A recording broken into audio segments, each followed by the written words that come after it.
Well, it was a difficult game in the sense of being in as much foul trouble as we were in was really hard.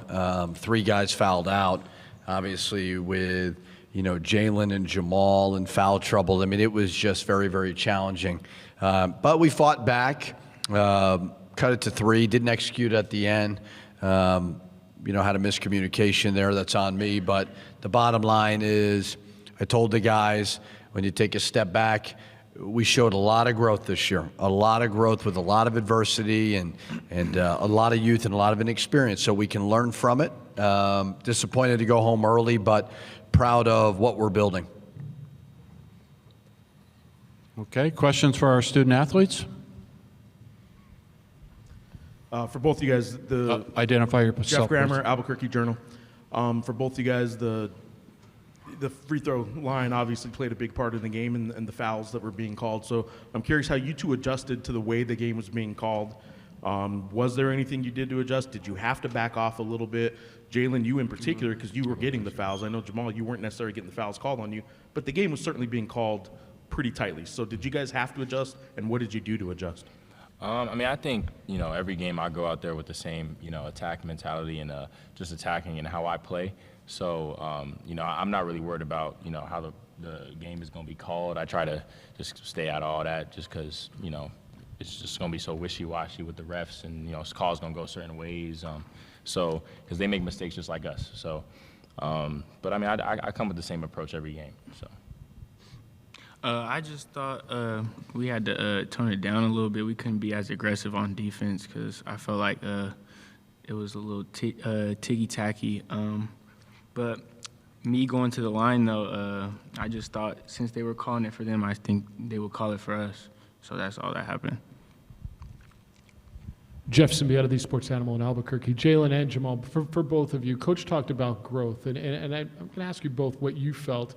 How did you both grow as individuals in a team? And have you ever been through a season like this where you've been on teams that, through attrition and injury, so much was thrust upon you as guards because of the inexperience and the lack of depth in the front court?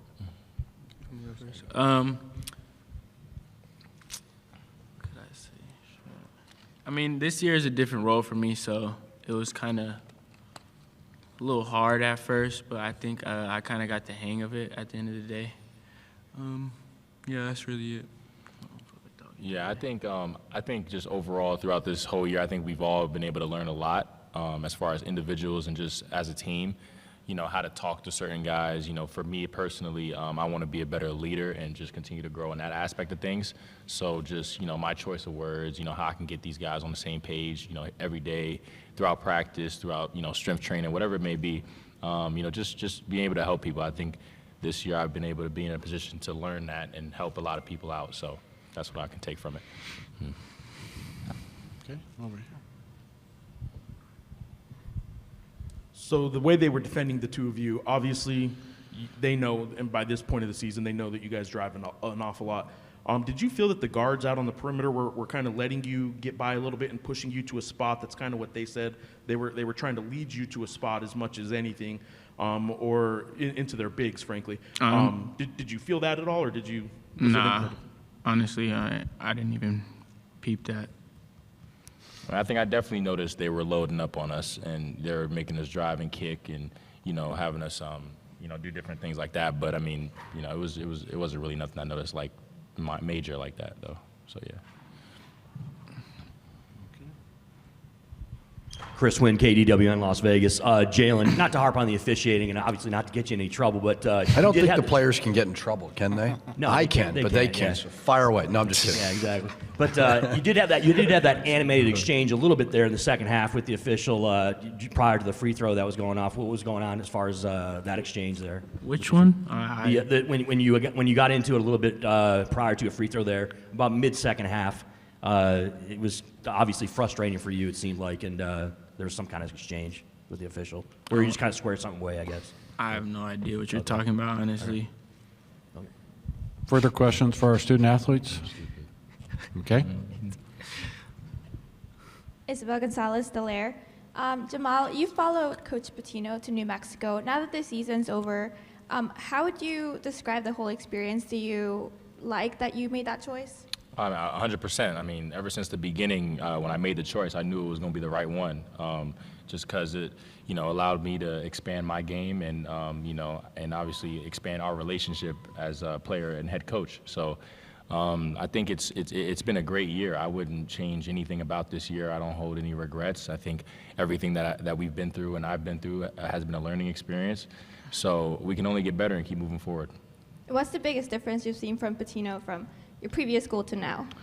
Well, he's a lot like me. He's a worker, so he's going to take, what he did last year and improve on it, and how he speaks to his players, how he gets guys going in practice. He's improved all around. Just like me. So. Excuse me. I know today wasn't probably going to really change the feel going into the offseason. You guys are feeling pretty optimistic. It seems like you guys are happy about where things are going, but this is going to be a different team next year. You guys are probably maybe a couple pieces away from. You guys will look different next year. So I'm curious what you two individually, knowing that the team might be look a little different, what you two individually want to do this offseason, what you guys need to change in your games from what you learned this year to next year, and just what we can expect from the two of you different next year. Getting in the weight room, gaining weight, and stop turning the ball over. Just because he's little, so that is funny. It's just funny. It's just funny. But Okay, any final questions for our student athletes? Oh, go ahead. Yeah, no, I was just gonna follow up on. I would say for me, just for what I got to get better on, just definitely just getting my teammates involved. And I would say I can get to my spots, pretty much anytime I want, but it's just being able to make the right decisions. And I think that needs to improve in my game at least. And I'm gonna continue to work. My butt off in every aspect of my game. So you're going to see all the categories go up, so for sure. Okay. All right. We thank you, gentlemen. Thank you. And they are dismissed. We'll now take questions for the coach. We can walk off right here. Yes, right over this.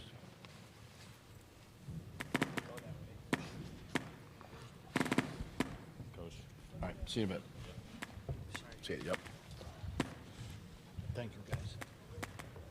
Okay, good. Go ahead. Bethany Miller, Channel 7 here in Albuquerque. Coach, you've continually said that you're building. It's a process. Obviously, you probably wanted a win today, but to see your team compete, especially late in the game, see guys off the bench make key plays, what does that just say coming into the offseason and going into next year? I'm very optimistic. Today, certainly we wanted a win. We wanted to go on a run, but you look at our roster, we're clearly deficient at certain spots with what transpired this year. I'm proud of Sebastian, the growth that he's had, even Jordan Arroyo doing some things. I mean, it's just, it was not what we envisioned front court wise. But I think there were so many learning experiences when you have so many new guys, and I think that they really evolved as the year went on. We played great versus UNLV. We had moments here versus a very talented, well-coached team. Just kind of ran out of gas. Their guys made a couple more plays than our guys did. But I truly believe we have a lot of good pieces to build around. I think that the recruits that we're bringing in, I'm fired up about. We'll see kind of what transpires in the spring. I mean, you just never know in today's climate. But I think we can have a lot to sell. I don't know what the exact number was, but we jumped about 150 spots in the net in Ken Palm. That's hard to do when putting together a team under very adverse, different situation and circumstances. So I'm very excited. I really am. I mean, I'm gonna give them a little time off, but get back to work. And it's. But the future is very bright for our program. Richard, I know you said you don't think the players can get in trouble for talking about officiating, but I don't care if you get in trouble, so I'm going to ask you. The officiating certainly played a part in this game. I mean, whether you agreed with it or not, it was a big factor in this game. And it did take one of your primary scorers kind of out of a lot of minutes. He didn't start the second half. He had to adjust how he defended. Your thoughts on the officiating in general, but also just how the free throw line affected today's game? Yeah, I mean, listen, I'm not going to say we lost because of the refs. I'm never going to do that. It was a hard game to coach in because we were so out of rhythm with all the foul trouble.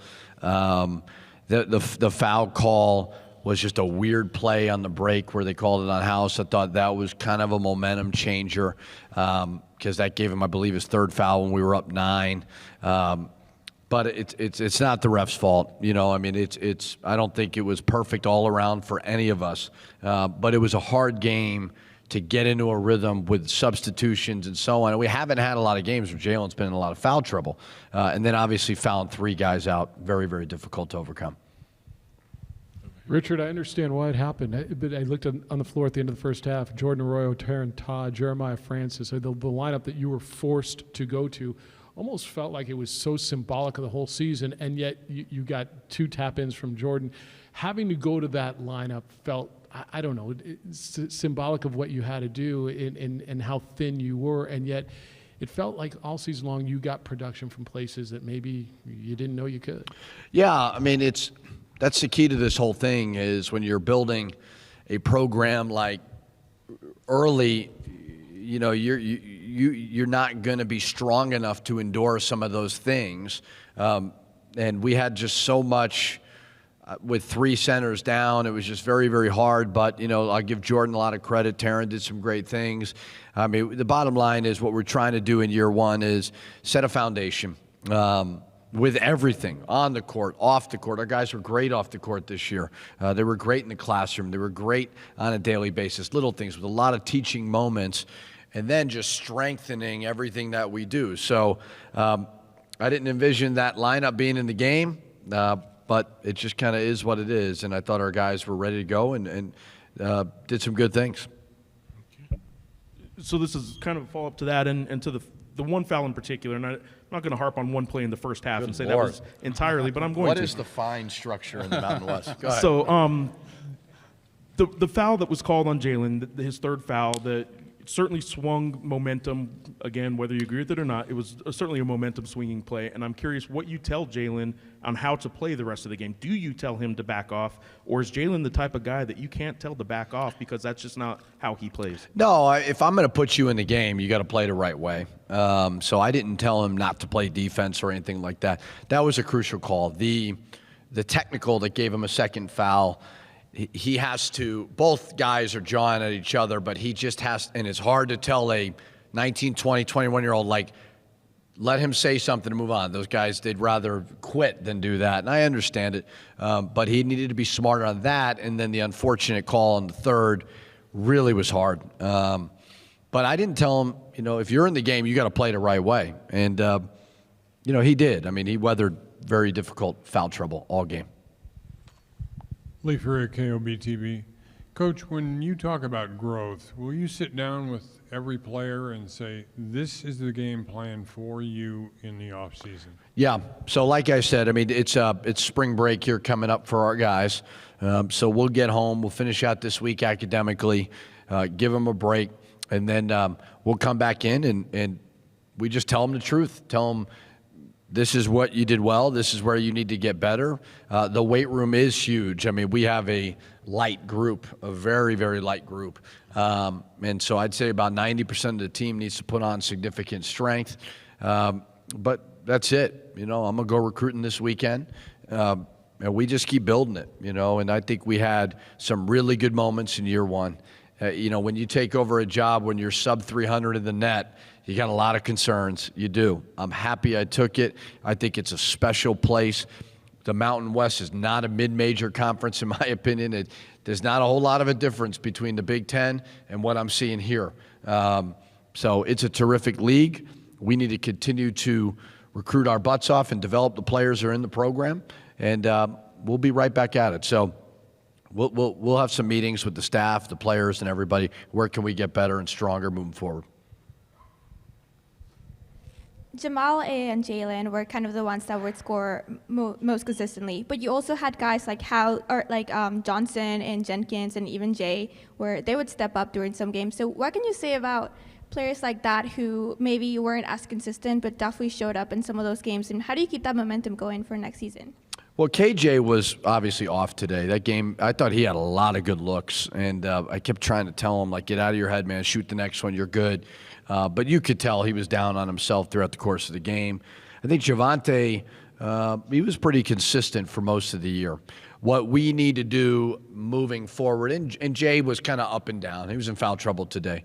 But what we need to do moving forward is we need 5 threats on the court at all times. It's not a secret of what we try to do offensively with Jalen and Jamal, but now we need to develop whoever it is in the low post and continue to, if Jamal is trapped on a ball screen, throw back 3 and things like that. So, but they all had really good moments, kind of those complementary pieces. And then obviously Jamal and Jalen to come in here and be all conference players in year 1 with a new situation is fun. And so we're going to build around them. And we've got some really good recruits coming in as well that we're fired up about. Coach, you've praised your fan base throughout the entire season, obviously in Albuquerque with everything going on, but to experience it here, your fans kind of dominate a home state team. Just what can you say about the Lobo fan base? We have one of the, and I'm not just saying it to make our fans feel better. I truly believe we have one of the best fan bases in all of college basketball. We were second in attendance with a vaccine mandate and a mask mandate for the majority of the year, with a team that's in a rebuild.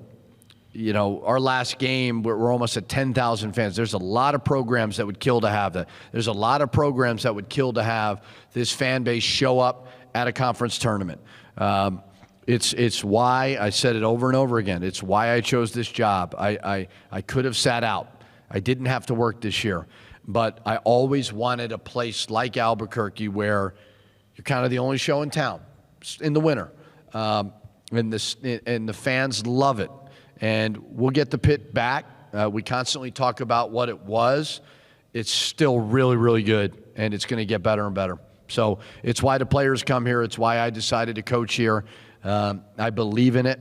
We got to keep building.